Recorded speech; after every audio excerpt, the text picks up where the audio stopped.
Hi everyone, welcome to my channel. I know I haven't uploaded a video in a while, and that's because I got sick last month. I've since recovered, but my brain still feels fuzzy on most days. Like, I'm sharp when I have to be, especially for work, but after that my mind just feels like it's floating. With that said, I thought I'd do a more chill video in the form of a publication update. So last year, in 2021, I had 2 works published. One is an essay and the other one is a poem, and just this month I got another essay published.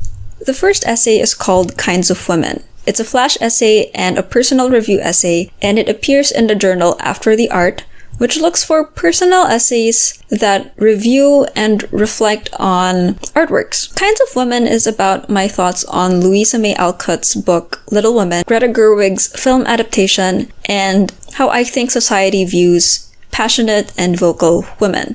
I wrote Kinds of Women in March or April 2020, right after I watched the film adaptation on Netflix. I don't want to spoil the essay, so let me just say that I had issues with the book when I read it in 2019, and the movie helped me articulate some of the problems I had with the book, and it also helped me see the other aspects of the characters, like Joe and Amy March. I wrote the piece in my personal/private blog, and as soon as I finished airing my thoughts, I stopped thinking about it. I didn't even think of it as an essay at the time. I just thought of it as a blog post that I had to write. But a few months later, maybe around August 2020, I started looking for journals I could submit my works to. I didn't really have anything at the time, so it was more of a list for the future. Anyway, I found After the Art on a list of journals accepting creative nonfiction pieces, and I checked them out, and can I just say, I've never seen a submission page that was as detailed as the one of After the Art. It described and defined exactly what it was looking for. So after reading the submission requirements, I remembered my Little Women essay, and I thought it was a fit for the journal. Before submitting Kinds of Women to them, I had it workshopped in this community I am a part of. I was really anxious about the feedback I'd get because I was quite vulnerable in the piece. I've gotten personal attacks or judgments over random things, including my essays, so I was worried I'd get the same thing with Kinds of Women. Also, I know that so many people love the book Little Women,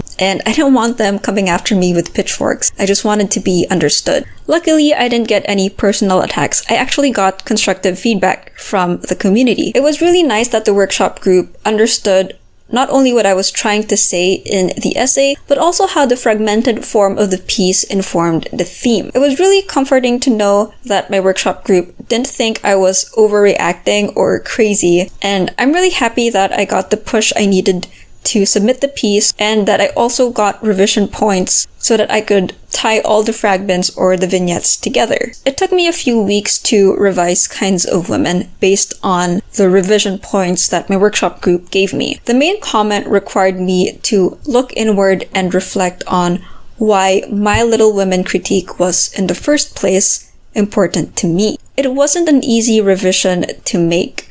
For me, reflecting on more personal things takes time, and I didn't really want to break the peace of mind I had at the time.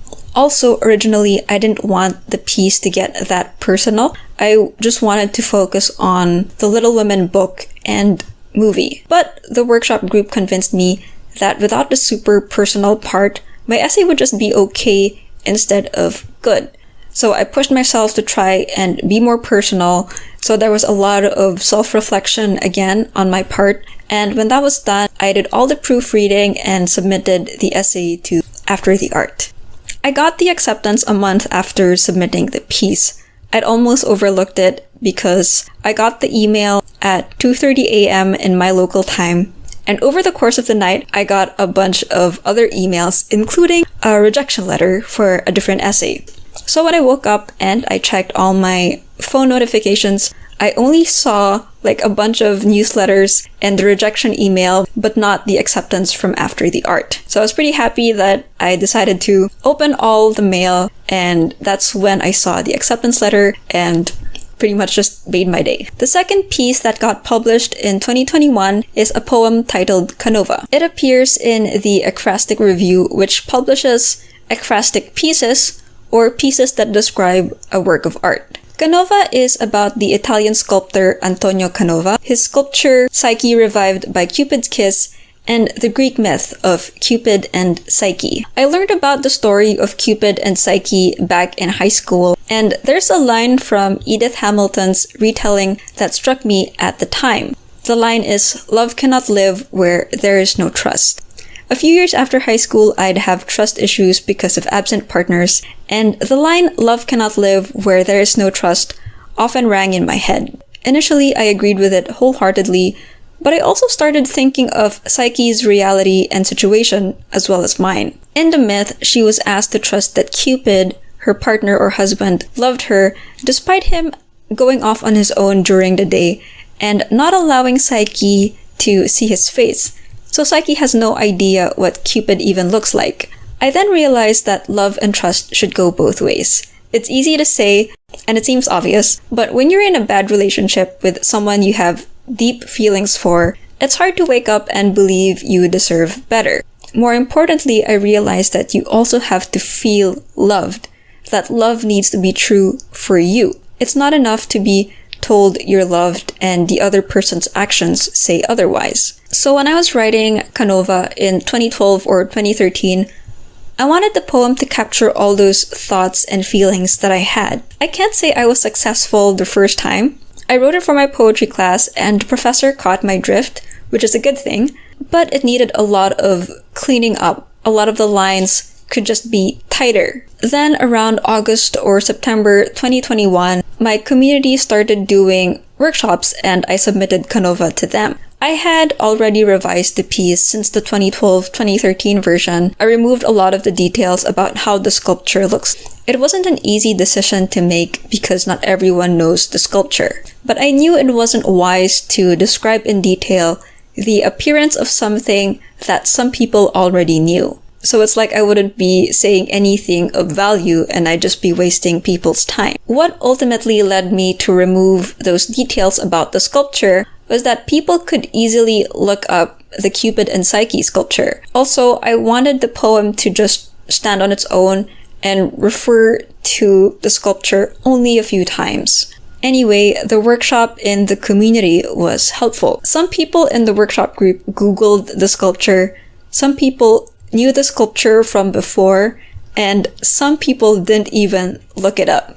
Anyway, I was happy that for all of them, the poem could stand on its own. Just as important, my workshop group told me that they had issues with the second stanza because there were a lot of he pronouns and it was hard to identify if the he was referring to Canova or to Cupid. So I reworked practically the whole second stanza. Since I needed the he to be clear, I knew it had to just focus on one person, either Cupid or Canova, as much as possible. Naming either of them wasn't an option for me because it would just make the poem clunky, and I didn't want to focus on the characters too much. It took me about 2 weeks to revise the poem. During this time, I decided that the second stanza had to focus on Canova so that I could earn the last stanza and the last few lines, which were about him anyway. I also realized that in the earlier drafts, the second stanza was still referring to Cupid at times to explain a bit of the myth, so I took all those out. After all the revision, I didn't really know where to submit Canova to. I was happy to have fixed the poem, but I knew I wanted to try submitting it somewhere.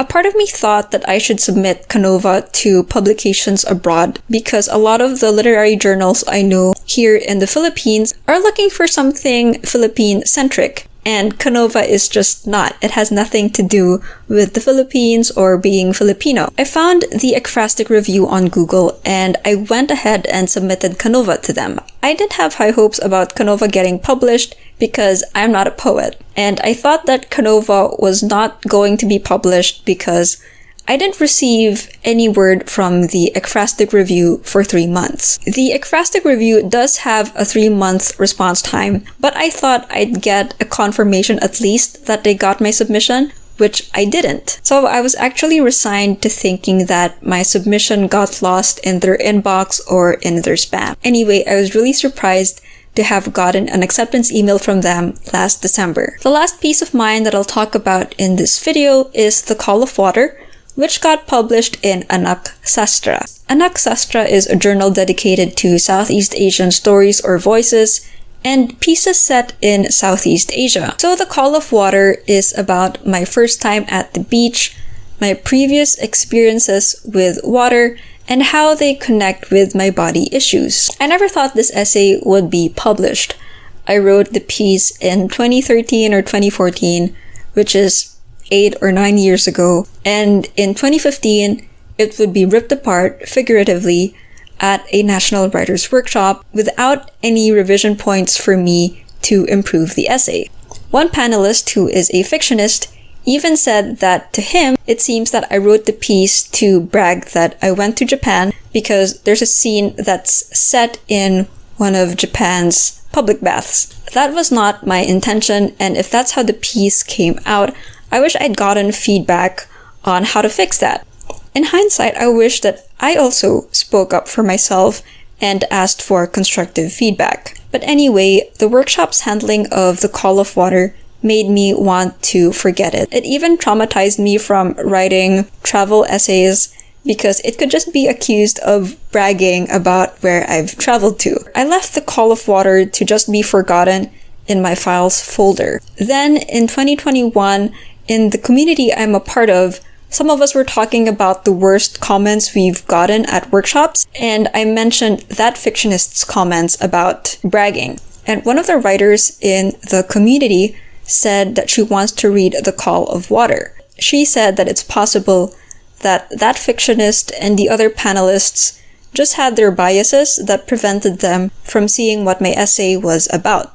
I didn't think of it that way before, so I decided to show my piece to a different audience. I unearthed the file, cleaned it up to match my tone now, and then I submitted it to the community's workshop. I was surprised with the reception. My workshop group saw the essay as a story about overcoming one's fears and body issues, and they also saw it as a piece about embracing oneself and taking risks. My workshop group also gave me feedback on how the essay could be tighter. For example, there were a bunch of images that I could link more seamlessly, and they also told me to consider being a bit more explicit about the cultural beliefs or superstitions. I opted not to pursue the latter because I was afraid of the essay losing its focus, but I kind of wish now that I tried adding a bit more local flavor. The Call of Water has been rejected 4 times. I was losing hope about it getting published because if you consider it as a travel essay, its publication now can be weird given a pandemic. It does feel dated in a way that it was written years before a pandemic,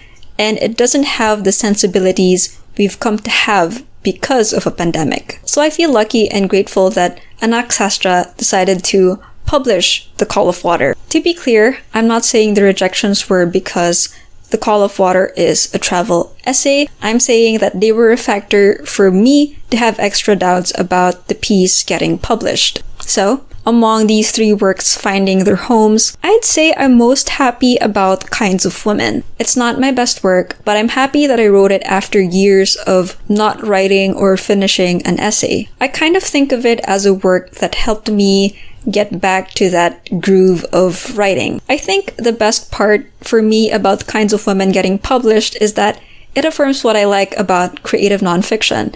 The truth-telling aspect, the personal aspect, and the vulnerability, even if it can be hard to put your dark sides out there. For me, there's a payoff. In the case of Kinds of Women, I thought I was alone in feeling what I felt, but now that the essay is out there and some people have read it, I've learned that I wasn't alone at all. Some people have reached out to me, and I learned that we were all going through the same thing, or we were facing the same issues. Anyway, that's it for me today. You can read Kinds of Women, Canova, and The Call of Water online. I've placed the links in the description. If you have any questions, you can send them over to my Tumblr. Thank you for watching.